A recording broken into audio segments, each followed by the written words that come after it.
श्री राम श्री राम श्री राम श्री राम श्री राम श्री राम श्री राम श्री राम श्री राम श्री राम श्री राम। श्रीमन्महागणाधिपतये नमः। श्री सरस्वत्यै नमः। श्री गुरुभ्यो नमः। सर्वदेवेभ्यो नमो नमः।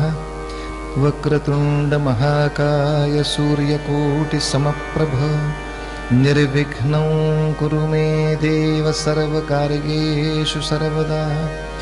गुरुर्ब्रह्मा गुरुर्विष्णुः गुरुर्देवो महेश्वरः गुरुस्साक्षात् परब्रह्म तस्मै श्री गुरवे नमः। मूकं करोति वाचालं पंगुं लंघयते गिरिं यत्कृपातमहं वन्दे परमानन्दमाधवम्।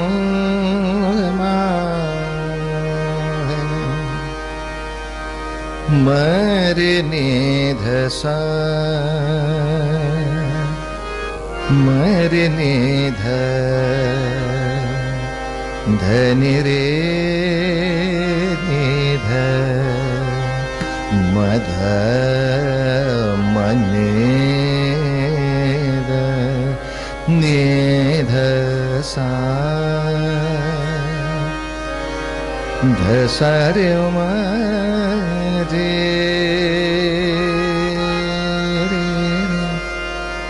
रे मदनि द रे म रे निध निध सा।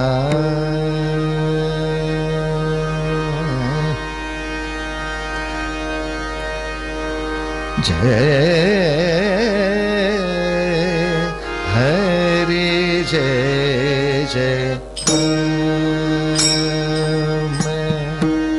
जय जय राम हरि जय जय राम जय जय राम हरि जय जय राम। राम कृष्ण हरि राम कृष्ण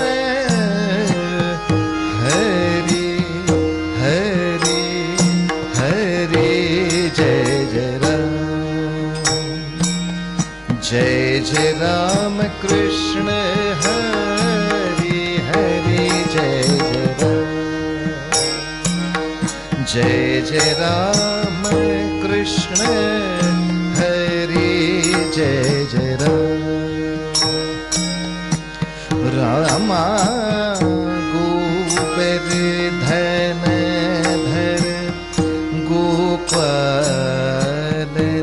रत गोवर्धन धर गोपालन रत गोकुल संकट हारे गोकुल संकट हरि हरि हरि जय जय राम जय जय राम कृष्ण हरि हरि जय जय राम।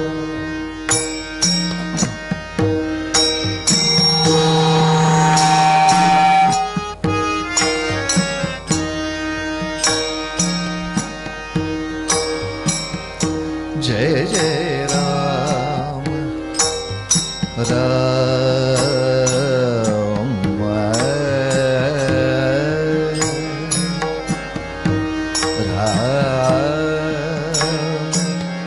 राम जय जय राम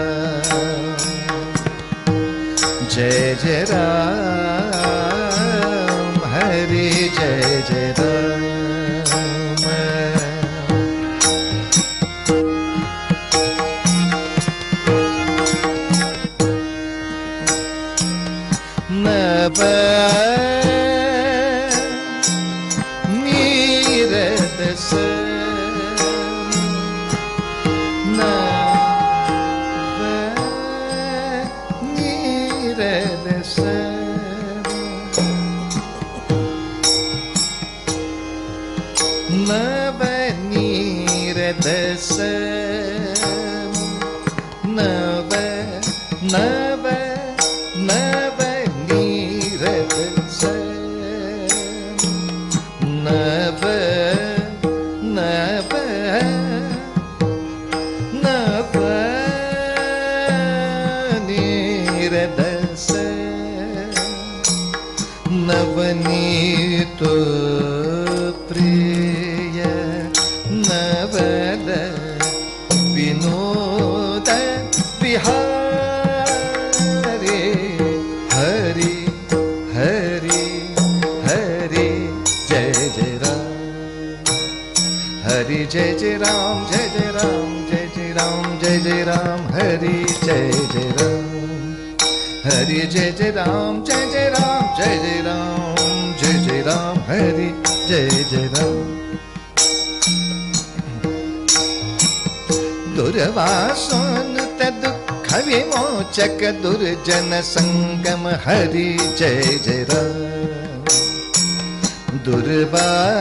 दुर्वासोनुत दुःख विमोचक दुर्जन संगम हरि जय जय दस रे मरे सारे मदम रे मदनि द मदनि द सानि धम रे जय जय द द द द द द सा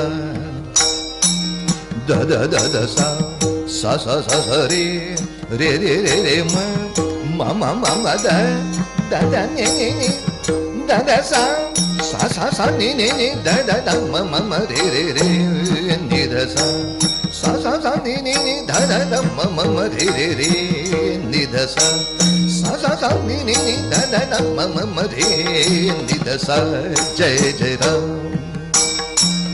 राम कृष्ण हरि हरि जय जय राम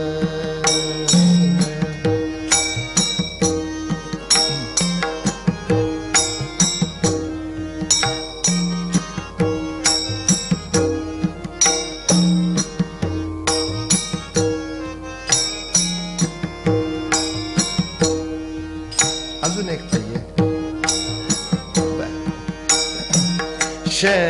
शरणागत दीना चरणी नेयी करुणा दृष्टि निहरी जय जय राम हरि जय जय राम जय जय राम हरि जय जय राम दस दस दस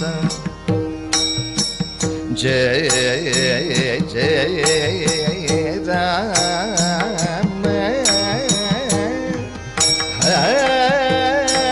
हरि जय जय राम हरि जय जय राम हरि जय जय राम हरि जय जय राम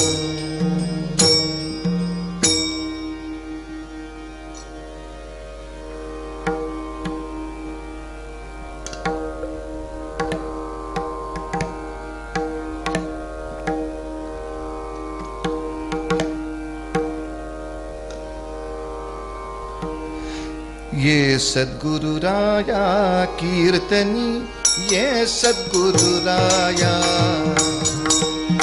ये सद्गुरु देवा कीर्तनी ये सद्गुरु राया ये सद्गुरु देवा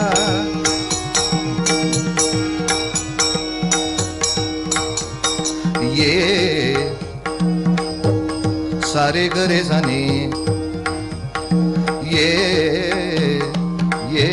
सद्गुरु राया कीर्तनी ये सद्गुरु राया मती मंदमी काही नेणो रे मती मंदमी काहीच नेणू सांख्य अथवा न्याय, सांख्य अथवा न्याय गुरुदे, सांख्य अथवा न्याय कीर्तनी ये सद्गुरुराय, ये सद्गुरुदेवा कीर्तनी ये सद्गुरुराय।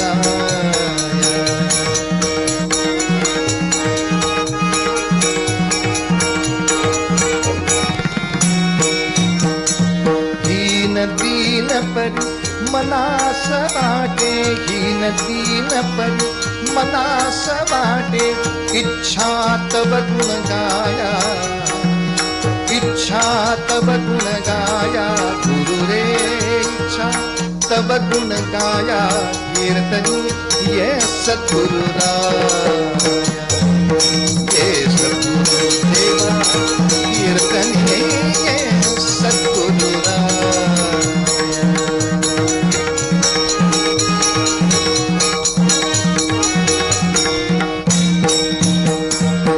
जनार्दन सद्गुरु ते विनवी, जनार्दन सद्गुरु ते विनवी, निरंजनी चाराया, निरंजनी चाराया, निरंजनी चाराया, निरंजनी चाराया कीर्तनी ये सद्गुरुराया,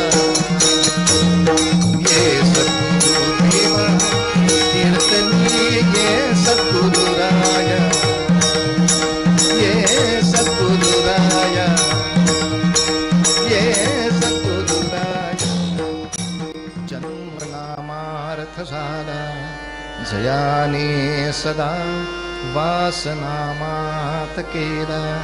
जयांच्या मुखी सर्वदा नाम कीर्ती, नमस्कार त्या ब्रह्मचैतन्य मूर्ती सद्गुरुनाथ महाराज की जय, श्री सद्गुरु अबा महाराज की जय, जय जय रघुवीर समर्थ। संत समागमे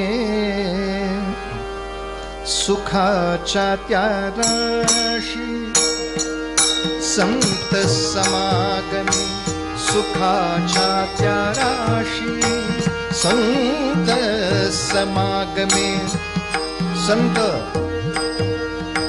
संत समागमे सुखाच्या त्या राशी, म्हणून पायासी सलगी केली, म्हणून पायासी सलगी केली, म्हणून पायासी सलगी केली, वंदू चरण रज घालू लोटांगण, वंदू चरण रज घालू लोटांगण, अभय ते दान संत देती, अभय ते दान संत देती, अभय ते दान संत देती, वंदू चरण रज घालू लोटांगण, वंदू चरण रज घालू लोटांगण, अभय ते दान संत देती, अभय ते दान संत देती, अभय ते दान संत। पंच महापातकी विश्वासघातकी, पंच महापातकी विश्वासघातकी, तयासी ही निकी संत सेवा, तयासी ही निकी संत सेवा, तयासी ही निकी संत सेवा, वंदू चरण रज घालू लोटांगण, वंदू चरण रज घालू लोटांगण, अभय ते दान संत देती, अभय अभयते दान संत देती अभयते दान एका जनार्दनी संतांचा मी दास एका जनार्दनी संतांचा मी दास ना अन्य पायास विसंबे ना अन्य पायास विसंबे ना अन्य पायास विसंबे बंधू चरण रज घालू लोटांगण बंधू चरण रज घालू लोटांगण अभय ते दान संत देती अभय ते दान संत देती अभय ते दान संत देती संत देती माऊली ज्ञानेश्वर महाराज की जय.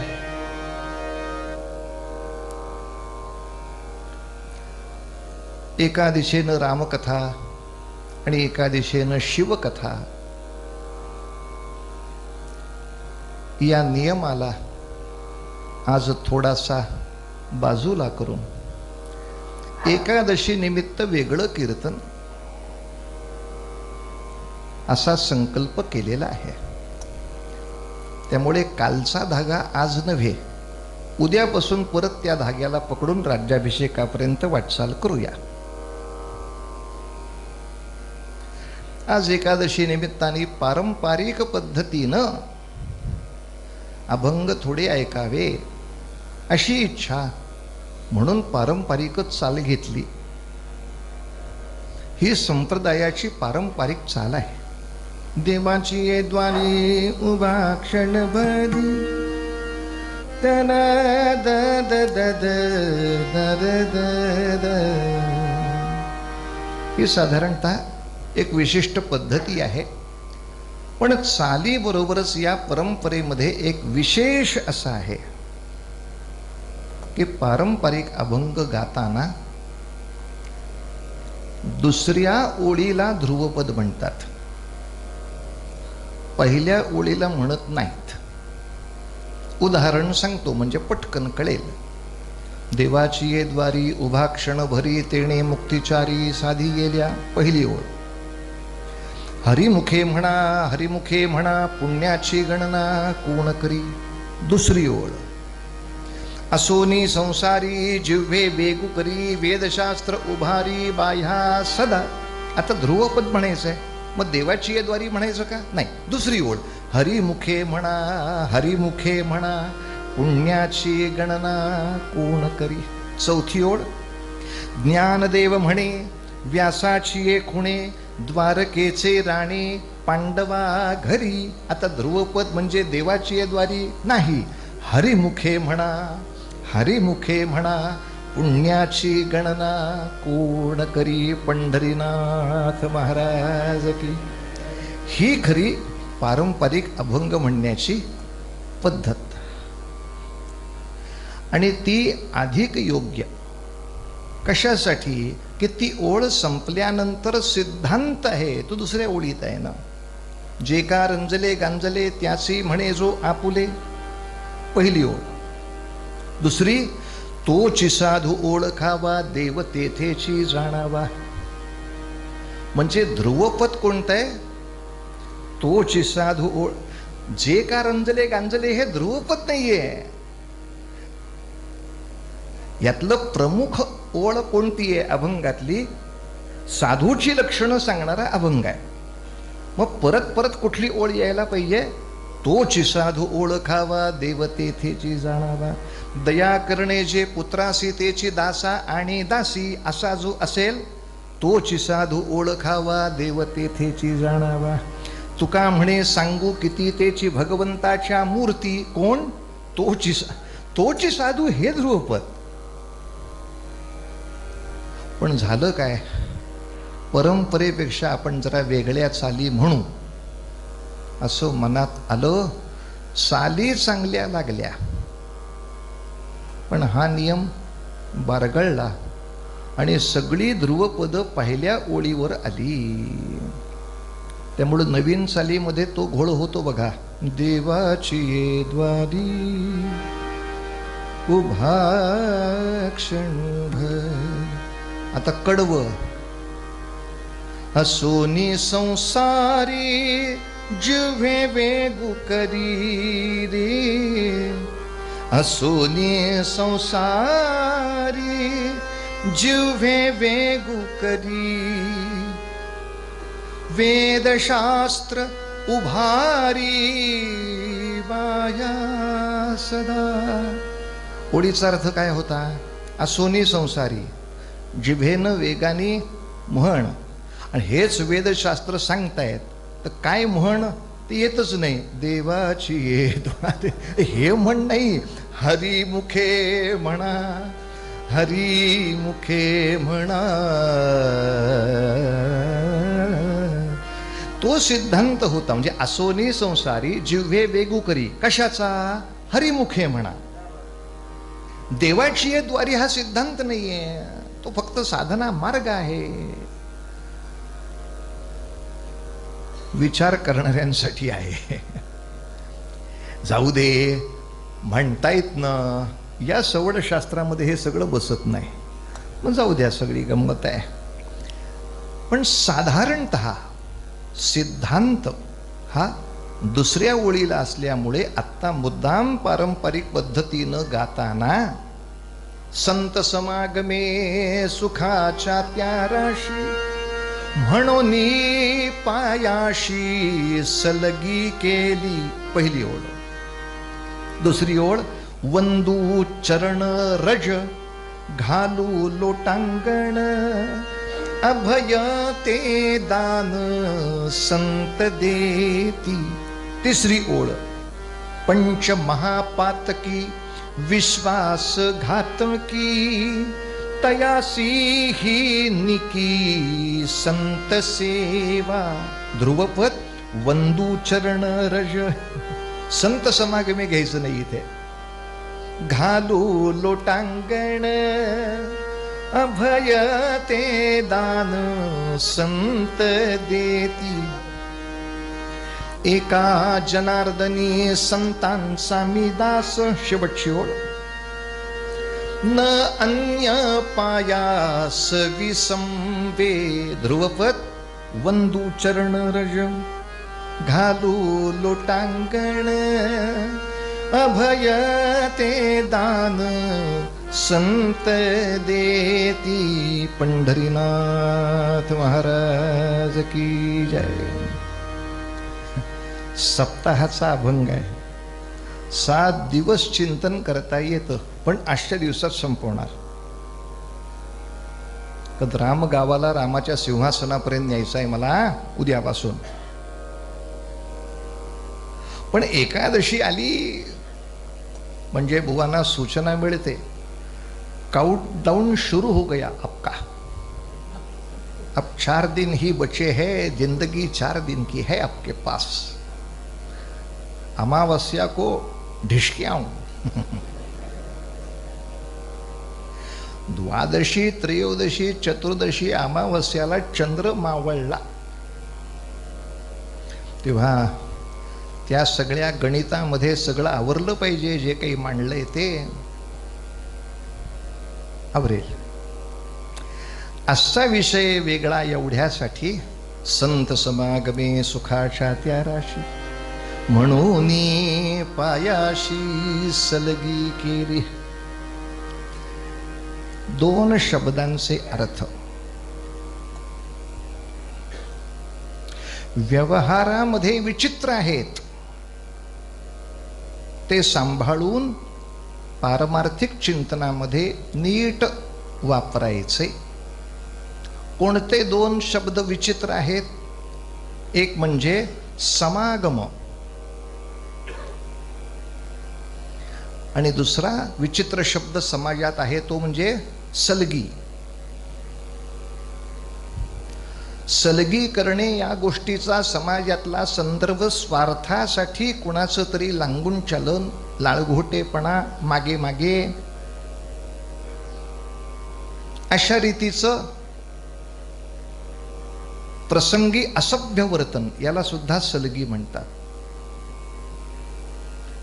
समागम या विषयावर मी बोलायला नको. हे दोनही शब्द समाजामध्ये एका वेगळ्याच अर्थी वापरले जातात. तेव्हा अभंगामध्ये ते शब्द आल्यानंतर त्याचं स्वरूप आणि त्याबद्दलचं चिंतन बदललं पाहिजे. संत समागमी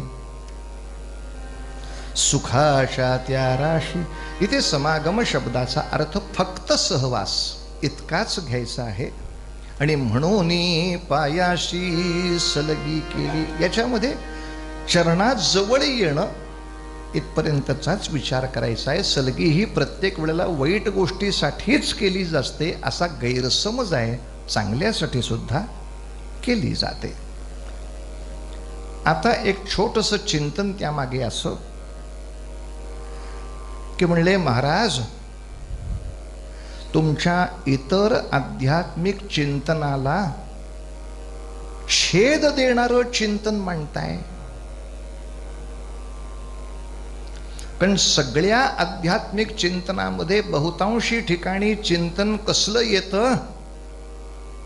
सोडून दे संगाला प्राण्या, सोडून दे संगाला, निसा गमप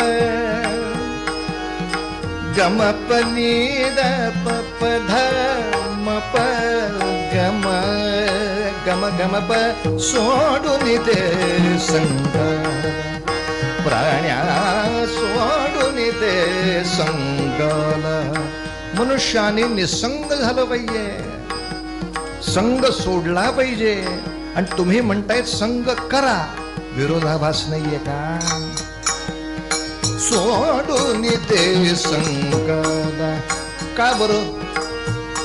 संगात संजायते कामः, संगापासून काम उदेला, संगापासून काम उदेला, कामची कारण त्या क्रोधाला, कामची कारण त्या क्रोधाला, सोडून दे संगाला प्राण्या, सोडून दे संगाला. या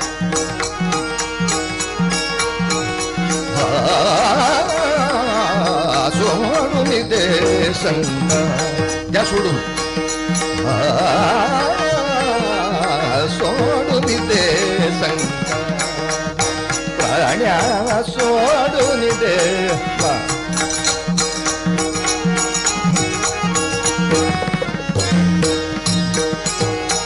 संगापासून काम उधेला,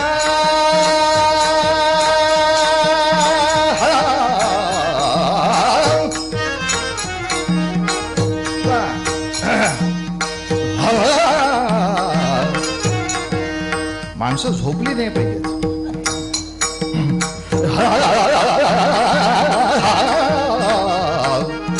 संगापासून काम उदेला, कामची कारण त्या क्रोधाला, कामची कारण त्या क्रोधाला,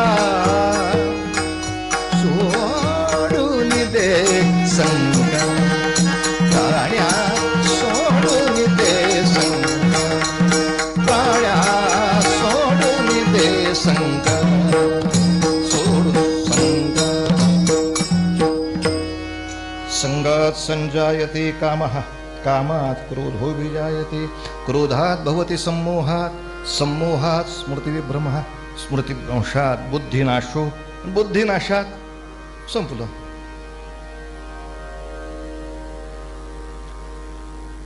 संगामुळे जर इतकं सगळं वाईट होतंय तर संग करा असं का म्हणता?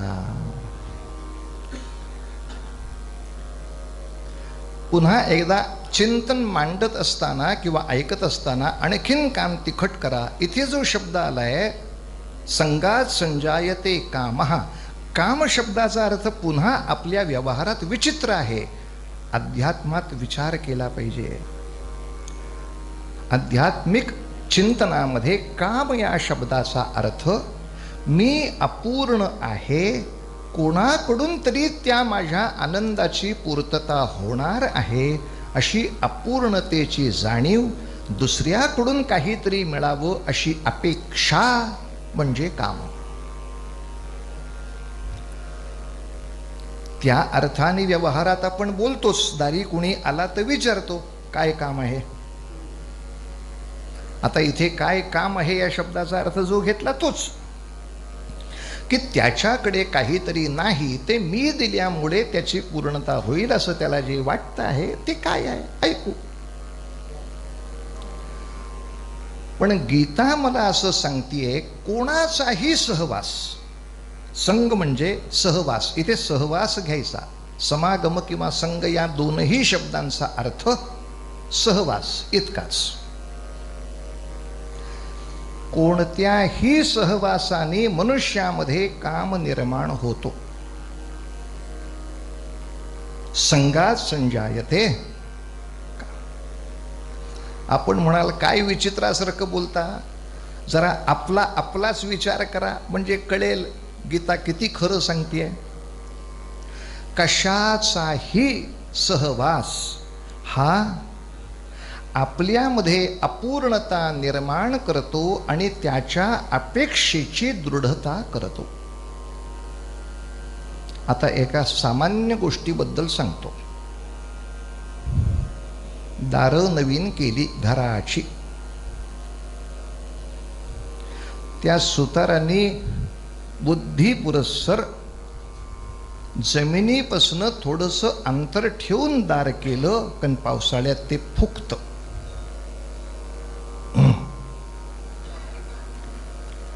आता ते दार उघडल्यानंतर ते उघडच राहावं यासाठी जो स्टॉपर लावायला पाहिजे तो मेल्याने लावला नाही. मग काय केलं, एक दगड आणला, साधारण जमिनीपासून दाराला टेकून उभा राहील या उंचीचा, लावला. हा आता दार उघडल्यावरच हा लावायचा असं नाही. वाऱ्यामुळे दार पटकन बांधलेला असतानाही उघडू शकतं, बाहेर जाताना सुद्धा तो नीट ठेवायचा. या दगडाचा नित्य सहवास.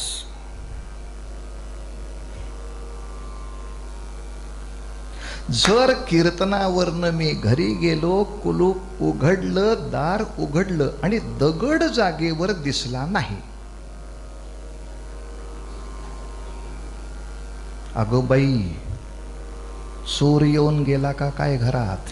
आता चोर आला असेल तर मला दगड का तुझा घेऊन जाईल ह्याच्याबद्दल काही चिंतन करशील का नाही आवश्यक. पहिलं डोक्यात काय, दगडाशिवाय घर अपूर्ण आहे आणि मला याच्या पुढची संध्याकाळ निश्चिंत घालवायची असेल तर दगडाची नितांत गरज आहे. सामान्य दगडाच्या सहवासानं जर ही अवस्था, तर माणसाच्या सहवासाचं काय मला सांगा. म्हणून संगात संजायते कामः. आणि जेव्हा मला काहीतरी इच्छा आहे आणि ती तुमच्याकडनं पूर्ण होत नाही की त्याच्यातून क्रोधाचा जन्म. कामात क्रोधो विजायते. क्रोध निर्माण झाला की मग पुढची सगळी अधोपाताची गणित माहिती आहेत. क्रोधात भवती सम्मोहात वगैरे. आपण क्रोधापर्यंत थांबू, पण काम क्रोध मोह मद मत्सर हे 6 शत्रू जर नियमित ठेवायचे असतील, ताब्यात ठेवायचे असतील, त्यांचं दमन करायचं असेल, त्यांना मर्यादेत ठेवायचं असेल, तर ते ज्याच्यापासून जन्माला येतात ती गोष्ट अधिक अधिक टाळणं हेच सुखाचं नाही का. मग हे सगळे जर संगापासून निर्माण होतात तर सोडून दे संगाला. निसंगपणामध्ये अधिक आनंद आहे, अधिक आनंद आहे असं अनेक आध्यात्मिक निरूपणात आम्ही ऐकलंय. आणि आपळे बुवाला काय एवढा आजार झाला, तो सांगतो संग करा संत समागमे सुखाच्या त्या राशी, म्हणून पायासी सलगी केली. हा नाथांचा अभंग आहे, एकनाथ महाराजांचा. आणि सर्वच संतांनी संतांच्या स्तुतीचे अभंग लिहिले आहेत. वा रे वा. म्हणजे एक संस्कार महत्वाचा आहे की सगळेच संत असून सुद्धा एका संतांनी दुसऱ्या संताबद्दल चांगलं बोलावं. दुर्लभ आहे, पण ठीक आहे, आदर्श तर ठेवला आहे. नाही तर मग आपल्याकडचे संवाद माहितीच आहेत. पुण्यामध्ये आम्ही जिथे राहतो तिथे ह्या बाजूला नारद मंदिर, या बाजूला व्यास मंदिर. एक महाराज उतरले नारद मंदिरात, एक महाराज व्यास मंदिरात. मग या महाराजांनी त्या महाराजांना निरोप पाठवायचा, भेटायला मी येऊ का, माझी आंघोळ व्हायची आहे. या वाक्याचा अर्थ काय होतो की तुमचं दर्शन इतकं अपवित्र आहे की त्यानंतर आंघोळ करावीच लागेल, तर अनायासे माझी व्हायचीच आहे, तर येऊ का भेटायला, तुम्हाला भेटायला येऊ का, माझी आंघोळ व्हायची आहे. त्याचा अर्थ त्याही महाराजाला कळतो. ते म्हणाले आज नको, उद्या भेटू, माझी झाली आहे. पांडुरंग हरी वासुदेव हरी पांडुरंग हरी. या वाकडेपणाला काय कराल, या वाकडेपणाला काय कराल. समाजात चर्चा याची जास्त, या महाराजांचं यांच्याबरोबर पटत नाही बरं का, हेच महत्वाचं. कधी नामदेव महाराजांच्या सारख्या तीर्थावळी होणार की ज्या एका तीर्थावळीमध्ये सावतामाळी, गोरा कुंभार, जनाबाई, नरहरी सोनार, ज्ञानोबा सगळे एकत्र जातात, सगळे एक मुखाने काम करतात, एक हृदयाने काम करतात. पंढरपुरातल्यांचं आळंदीशी जमत नाही, आळंदीचं देहूशी जमत नाही, देहूचं पुण्याशी जमत नाही. अरे अरे अरे अरे अरे अरे. संतांनी तो आदर्श दिला की गुणी माणसाचा पहिला सद्गुण दुसऱ्या गुणी माणसाचं कौतुक पाहिजे, हृदयामध्ये आदर पाहिजे. संत समागमे सुखाच्या त्या राशी. काय आहे, कोणाच्याही सहवासात जा असं म्हटलं तर सामान्य मनुष्य पटकन विचारणारच आहे, कशाला जाऊ, काय मिळणार आहे. त्यामुळे तू संत समागम म्हणजे संतांच्या सहवासात जावं असे एकनाथ महाराज म्हणतात. पुढचा प्रश्न त्यांना आधीच माहिती आहे, काय मिळणार आहे, सुखाच्या त्या राशी. त्यांच्या सहवासामध्ये सुखाच्या राशी मिळतील. सुखाची पिशवी नाही, सुखाची पोती नाही, सुखाची पेटी नाही. रास या शब्दाचा अर्थ डोंगरा एवढा ढीग, सुखाच्या त्या राशी. पण हे केव्हा मिळेल, पायाशी सलगी केली. संतांचं डोकं नाही धरून बसायचं, द्या ज्ञान मला, आपटतो तुमच्या कपाळावर माझं कपाळ, म्हणजे हे मला भेटलं, हे माझं कपाळ. असं काय मिळतं बाळा, असं काय मिळतं. वंदू चरण रज घालू लोटांगण. म्हणजे त्या संतांचे पायच नव्हे तर त्या पदाच्या खालची रजकण म्हणजे धूळ, ही सुद्धा इतकी पवित्र आहे की त्या धुळीला सुद्धा आम्ही लोटांगण घालू, तिथे चरण नसले तरी. वंदू चरण रज घालू लोटांगण, कारण ती धूळ सुद्धा काय करेल, अभयते दान, संत देते. त्या संतांच्या चरणधुलीचं पूजन सुद्धा मला जन्मभराचं अभय देणार आहे. लक्षात घ्या, चिंतन करताना फक्त काहीतरी संकट आलं त्या भयापासून मुक्तता म्हणजे अभय नव्हे. माझ्यामध्ये या सगळ्या मायेच्या पटलाच्या मुळे जे सगळ्याच गोष्टीबद्दल भय आहे. जीवनामध्ये आपण फार खोटा चेहरा लावलाय की आपण सुरक्षित आहोत.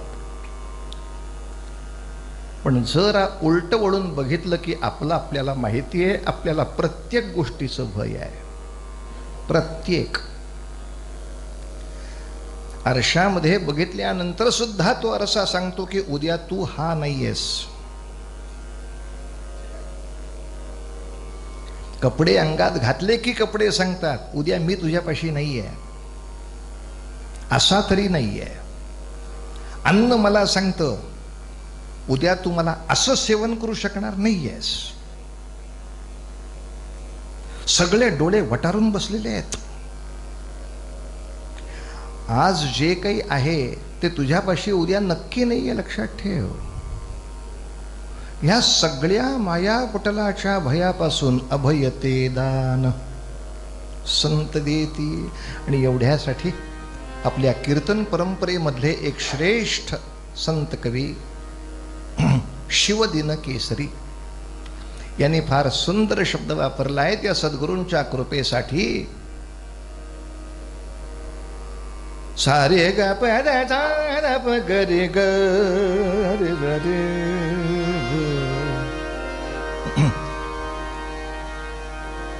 एक वेळ देवाची पूजा थोडी राहिली चालेल म्हणतात.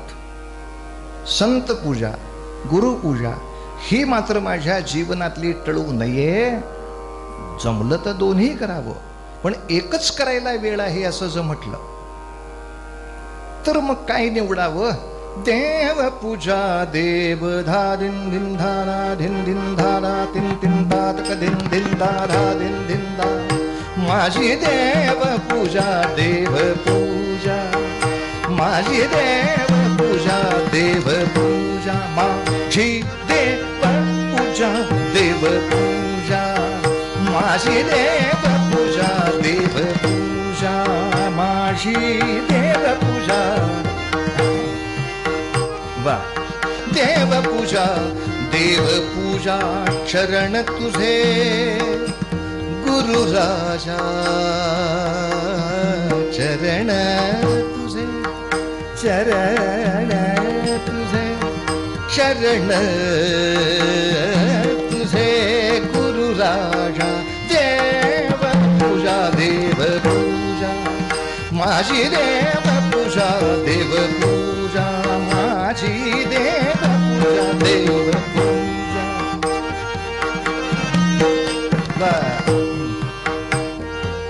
गुरुवचनाचे ध्यान तेची माझे संध्या स्नान. गुरुवचनाचे ध्यान तेची माझे संध्या स्नान. गुरुचरणाची माती तेची गंगा भागीरथी. गुरुचरणाची मात, गुरुचरणाची मात, गुरुचरणा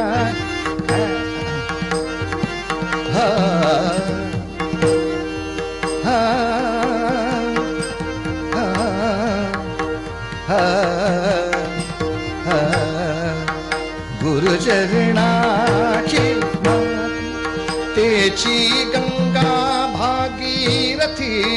माझी देव पूजा देव पूजा, माझी देव पूजा देव पूजा, माझी देव पूजा देव पूजा. ऐसे वैभव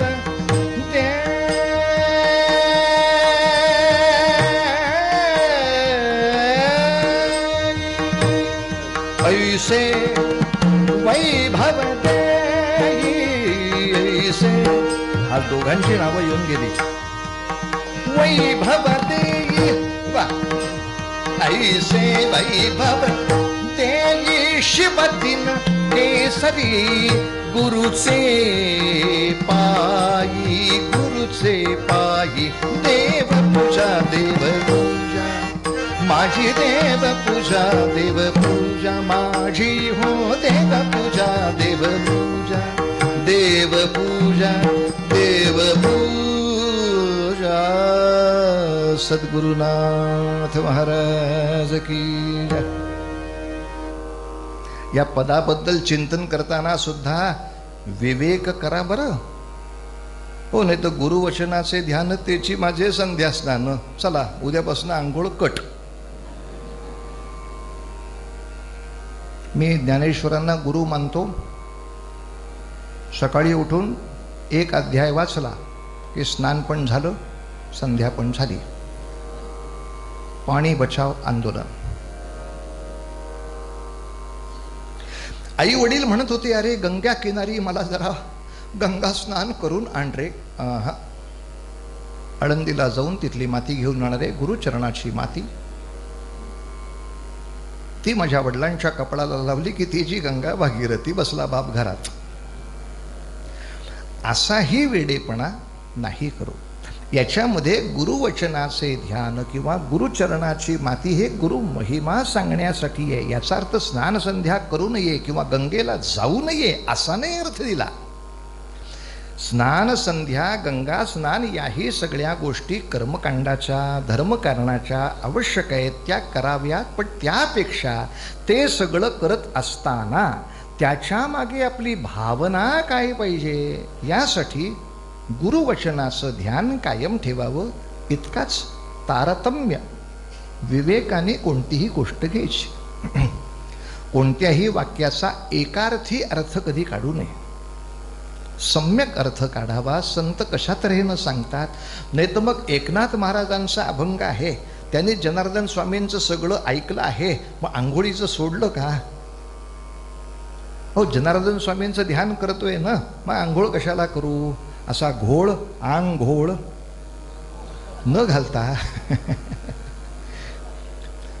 पाण्याचं स्नान शरीरासाठी आवश्यकच आहे, पण मनाच्या स्वच्छतेसाठी गुरुवचनाचंही स्नान करीन अशी फक्त एक अधिकस्य अधिकम फलमची भावना त्यामागे आहे. बस सांगण्याचा मुद्दा असा का हो म्हणले, संतांची सेवा पुण्यवंतांनी केली तर फळाला येते, बाकीच्यांनी काय करावं? नाथांनी त्याचं पण उत्तर दिलं. पंचमहापातकी विश्वासघातकी तयासी ही निकी संत सेवा. त्यांना सुद्धा संत सेवेचा अधिकार आहे. मात्र आहे ती कामं सोडून संत सेवा केली तर अधिकार आहे. संत सेवा करता करता चोऱ्या चालू ठेवतो तर तसं नाही चालणार. जे काही पूर्वीचं पातक झालंय ते सोडून आता ते पातक करणार नाही अशा अनुतापाने जर आलास, नाही तर मग काय पाकिटमार भेटतोच आम्हाला स्टेशनवर. काय करता? पाकिटमारी. भीती नाही वाटत? कशाला भीती? स्वामींच्या मठात जाऊन येतो मी, तिथे लिहिलेलं असतं भिवू नकोस. हे पाकिटमारासाठी लिहिलेलं असतं? अरे गाधाड्या, हे पुण्यवंतांच्यासाठीचे विषय आहेत. तेव्हा पापाचरण चालू ठेवीन आणि संत सेवा करीन याला काही अर्थ नाही आहे. पण पंचमहापातकी अगदी विश्वासघातकी जरी असला तरी संत सहवासामध्ये संतांच्या कृपेनं त्याचाही तयासीही निकी, त्याला सुद्धा चांगली आहे. काय? संत सेवा. आणि यासाठी एका जनार्दनी संतांचा मी दास, मी संतांच्या चरणाचा दास आहे असं एकनाथ महाराज सांगतात. न अन्य पायास विसंबे. मी अन्य कुणाचेही वेगवेगळे चरण धरायला जात नाही. कोणी असं सांगितलं या गुरूंकडनं काही होण्यासारखं नाही आहे, तुम्ही उद्यापासून वैष्णव देवीला जा, चालला तिकीट काढून. वैष्णव देवीचा कोणाला राग नाही आहे, पण यांच्याकडून होत नाही म्हणून तिकडे जाणं हा अविश्वास. हा यांच्यापाशी अर्ज ठेवलाय. वैष्णव देवीचं तुम्ही सांगितलं, दर्शन घ्यायला कधीच कोणाची ना नाही, पण 50 अधिकाऱ्यांना सांगितलं की कुणीच काम करायचं नाही. मग किंबहुना गुरुवरचा अविश्वासच कामाच्या मधली सगळ्यात मोठी धोंड निर्माण करतो. यासाठी म्हणून त्या अविश्वासासाठी कुठे जाऊ नको. इतर दर्शनासाठी कुठेही जा, अनुष्ठानासाठी कुठेही जा, पण माझे गुरुदेव करत नाहीत म्हणून आता देवा मी तुझं अनुष्ठान असं नको म्हणूस. अनुष्ठानं कितीही करावी, पुण्य कितीही करावं, साधना कितीही करावी, त्याला काही बंधन नाही. पण साधनेच्या मागे सद्गुरूवरचा अविश्वास फक्त राहू नये, इतकाच विषय नाथांनी या आपल्या अभंगामध्ये मांडला. आता याला योग्य अशा तऱ्हेचं संत चरित्र उत्तरंगामध्ये मांडायचं असल्यामुळे या एका अभंगाच्या चिंतनात संत साहित्यातल्या शब्दांचे व्यावहारिक अर्थ न घेता पारमार्थिक अर्थ कशी घ्यायचे हे समागम आणि सलगी या शब्दांनी आपण चिंतनात घेतलं. ध्रुवपद दुसऱ्या क्रमांकाचं असतं, हेही चिंतनात आपण घेतलं. आणि देवपूजेच्या ऐवजी सद्गुरू सेवा चालते म्हणून देवपूजा सोडावी असं ह्याचा अर्थ नाही, असं त्याचा सम्यक विवेक सुद्धा आपण पाहिला. अर्थात एवढा विवेक आपल्याला करता येणं ही सुद्धा त्यांची कृपा. म्हणून संत समागमे सुखाच्या त्या राशी, संत समागमे सुखाच्या त्या राशी, म्हणून पायासी सलगी केली, म्हणून पायासी सलगी केली, म्हणून पायासी सलगी केली.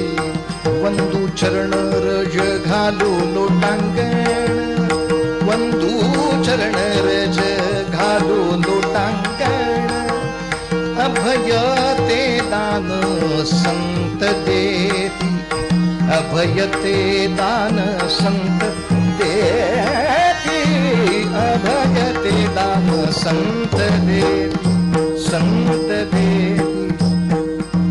पंढरीनाथ भगवान की